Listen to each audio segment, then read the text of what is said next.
Shalom. I'd like to say all praises due unto Yahweh, Ba'ashem Yahushai, Ba'ashem Makakwadash, the one is the apostle of great millstone. Peace, blessing to the elect.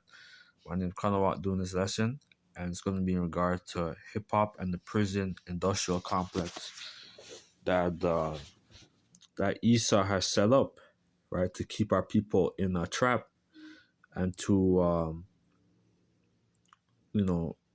push death and destruction to our people. So I'm going to play this. I'm going to share the link in the description. Fair use, fair use. I'm not getting paid.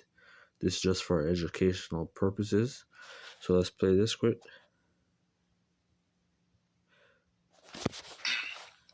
After more than 20 years, I finally decided to tell the world what I witnessed in 1991, which I believe was one of the biggest turning points in popular... This is a Crazy Bone, the Bone Thugs and Harmony, which all these rappers, they all sold out, and they have to push this death and destruction to our people. But this guy, he basically he was invited to a meeting, and I'm gonna play the rest of this, but and get a couple scriptures, So look here. Music. And ultimately, American society. I have struggled for a long time weighing the pros and cons of making my story public, as I was reluctant to implicate the individuals who were present that day. So I've simply decided to leave out the names and all the details that may risk my personal well-being and that of those who were, like me, dragged into something they weren't ready for. Damn. Hold on, let me... So we gonna tell the story. We gonna tell the story. We ain't scared. You know what I'm saying? What they gonna do? They after us, not playing. Look, Black Van. So look. So he says, between the late 80s and early 90s, I was what you may call a decision maker with one of the more established companies in the music industry. I came to Europe in the early 80s and quickly established myself in the business. Yeah, and that's what any of these entertainers, these rappers, these athletes, right? They have to sit down with these people, with these Edomites, right, and let to get a deal. And they have to sit down with these Amalekites, and and push a certain agenda. So it's a wicked thing. Let's play this. The industry was different back then, since technology and media weren't accessible to people like that, like they are today. The industry had more control over the public and had the means to influence them any way it wanted. Right. This may explain why in early 1991, I was invited to attend a closed-door meeting with a small group of business insiders to discuss rap music's new direction. Rap music's new direction. Yeah. Little did I know we would be asked to participate in one of the most unethical and destructive business practices ever seen. Crazy. So this was the meeting. The meeting was held at a private residence on the outskirts of Los Angeles. I remember about 25 to 30 people were being there. Right. Most of them familiar faces. Speaking of those I knew, we joked about the theme of the meeting, as many of us did not care for rap and failed to see the purpose of being invited to a private meeting to discuss the future of hip-hop. Yeah, so they're sitting down with these CEOs, these guys that have big shares, right, in the music industry, and they wanted Jake to basically get shares as well, and to push death to our people. And this is wicked, man. This is a wicked plot. Psalm 64:1. A Psalm of David. Hear my voice in my prayer. Preserve my life from the fear of the enemy. Hide me from the secret counsel of the wicked, from the insurrection of the works of iniquity. Right, and this is a secret counsel, man. What they have taken, man. All right, to push death and destruction. to push this, this wicked music, man. You know, and there's so many things that Esau has done, man, to destroy, the Israelites. He did a lot of things, man. You know, let's play this. Among the attendees was a small group of unfamiliar faces who stayed to themselves and made no attempt to socialize beyond their circle. Based on their behavior and formal appearances, they didn't seem to be from our industry. Our casual chatter was interrupted when we were asked to sign the confidentiality agreement, preventing us from publicly discussing the information presented during the meeting. Needless to say, this intrigued, in some cases, disturbed many of us. The agreement was only a page long, but very clear on matters and consequences, which stated that violating the terms would result in job termination immediately. We asked several people. So they had to sign a like a confidential disclosure, right? To to basically to hide. They have to they have to sign that oath. That confidential disclosure, man, and that's what they this what they do, to trap our people up in these contracts, man. Because that's why 99.9 these rappers, most of these rappers, all they do is push death and destruction to our people. All right, and then eventually in these urban cities, they have our people. They get influenced by this so-called hip hop, this whole dance hall, this whole culture, right? And and they fill the prisons. These Edomites, it's all a business for them. It's all they get their shares. So and basically the people that run these companies, these music companies, they have shares, right? They have shares in the prison industrial complex, man. So this is an evil plot, man. For what this meeting was about and the reason for such secrecy, but could not find anyone who had the answers for us. A few people refused to sign and walked out. Nobody stopped them. I was tempted to follow, but curiosity got the best of me. That's right. A man who was part of the unfamiliar group collected all the agreements from us. So now it's going to get to the good part because the meeting about to start. Talk to him, G. It says, quickly after the meeting began, hold on one second. Get your popcorn, y'all. Popcorn, get your pistol. No, for real though. Quickly after this meeting began, one of the industry colleagues, who shall remain nameless like everybody else, thanked us for attending. He then gave the floor to a man who only introduced himself by first name and gave no other details about his personal background. I think he was the owner of the residence, but that was never confirmed. He briefly praised all of us for the success we had achieved in our industries and congratulated us for being selected as part of this small group of decision makers. At this point, I began to feel slightly uncomfortable in the strangeness of this gathering. The subject quickly changed as the speaker went on to tell us that the respective companies we represented had invested in a very profitable industry, which could become even more rewarding with our active involvement. He explained that the companies we worked for had invested millions into the building of privately owned prisons, and that our positions of influence in the music industry would actually impact the profitability of these investments.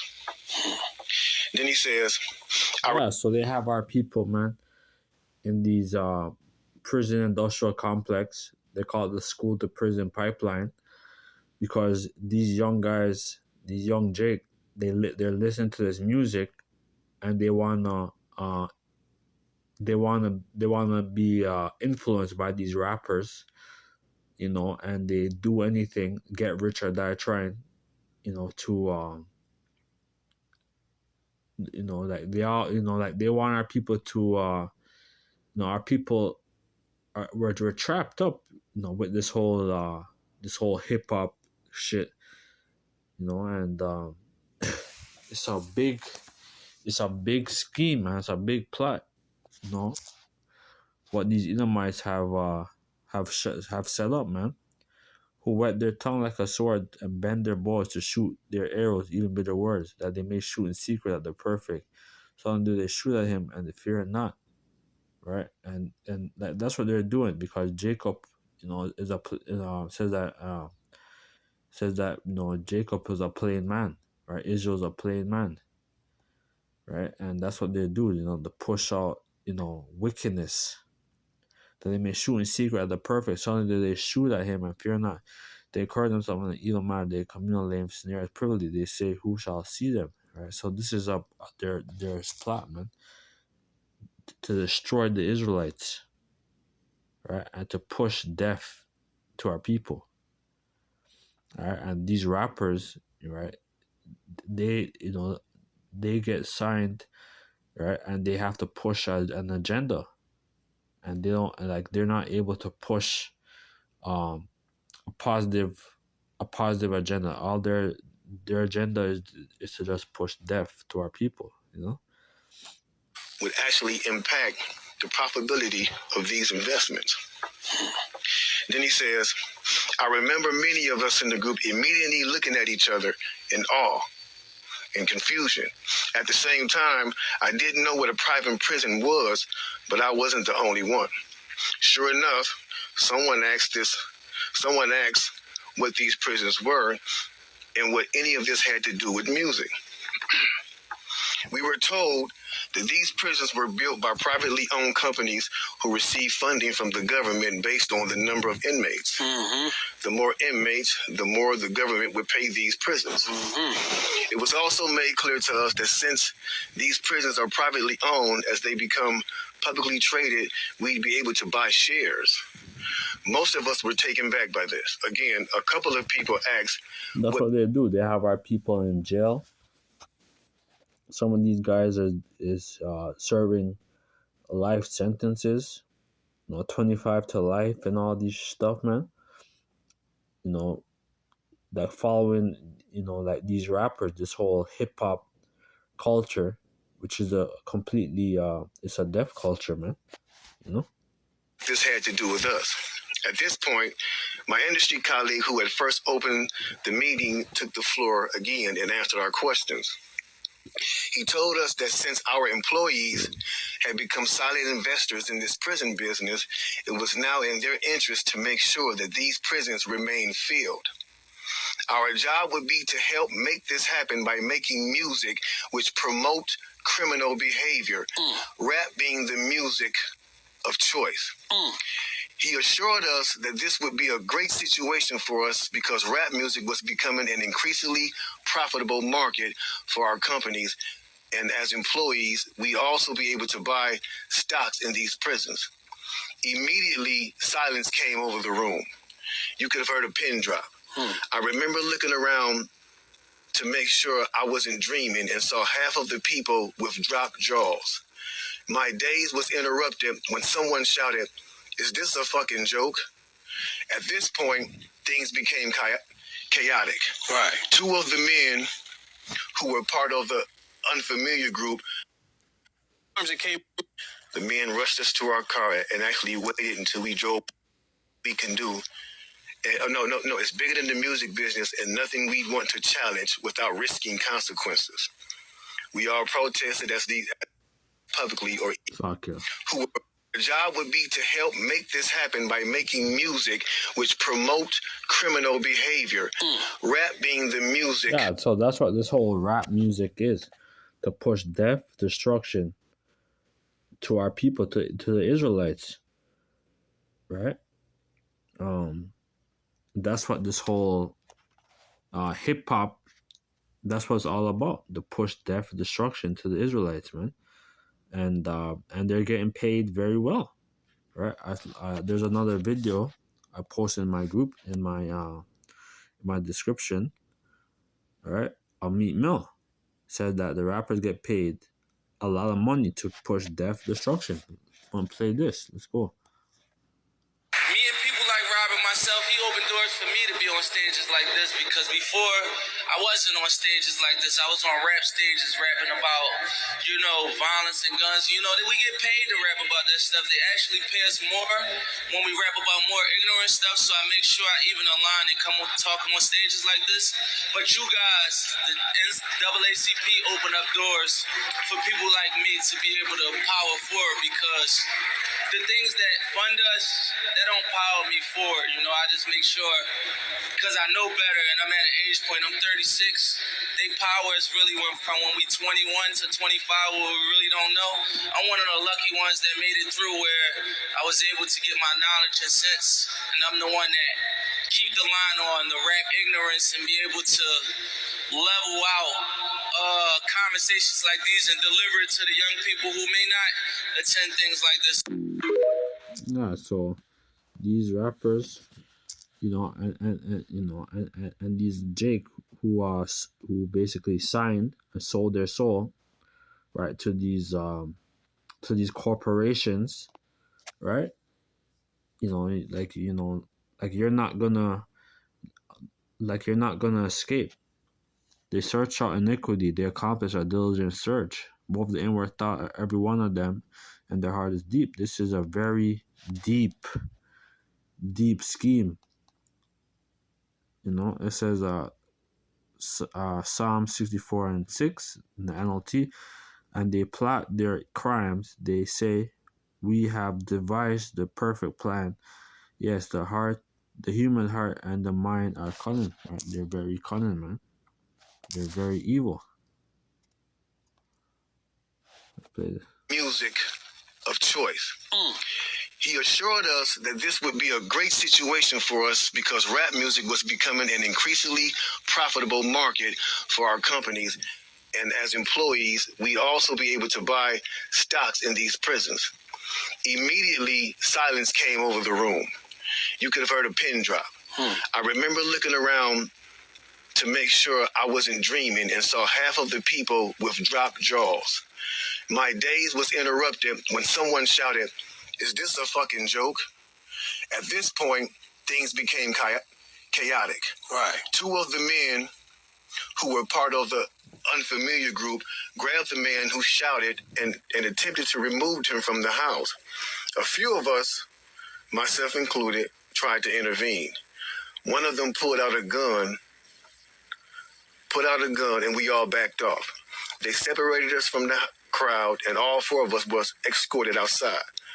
My industry colleague, who opened up the meeting earlier, hurried out to meet us and reminded us that we had signed an agreement and would suffer the consequences of speaking out about this publicly, or even those who attended the meeting. And that's what they would do, right? If you're going against this whole agenda, they will blackball you. They will, like you won't be popping anymore. You go into shadows, right? So, so most of these rappers, they comply, and they submit, right? Because they want the money. They want money. That's what it's all about for them, right? And it's evil, man. It's an evil, demonic, satanic society, man. Okay. I asked him, why was he involved with something so corrupt? And he replied, "It's bigger than the music business and nothing we can do." And, no. Yeah, and you know what? He this guy, like Crazy Bone, he's not innocent, right? But, they have so much. They know everything was happening, but they can't really say what's really happening, because they have they signed these contracts, and if they try to expose what's going on, then they won't get their money, and they'll get blackballed. They will get blackballed, right? No, it's bigger than the music business and nothing we want to challenge without risking consequences. We all protested as we walked back into the house. I remember word for word the last thing he said. It's out of my hands now. Just remember, you signed an agreement. He then closed the door behind him. The men rushed us to our car and actually waited until we drove off the property. Yeah, so that's pretty much it. I'm gonna share the link in the description. So with that, I have to say all praise is due unto Yahweh, Ba'ashem, Yahushai, Ba'ashem HaKakodash, the one surpasses of great Muslim, peace and blessings, elect, shalom.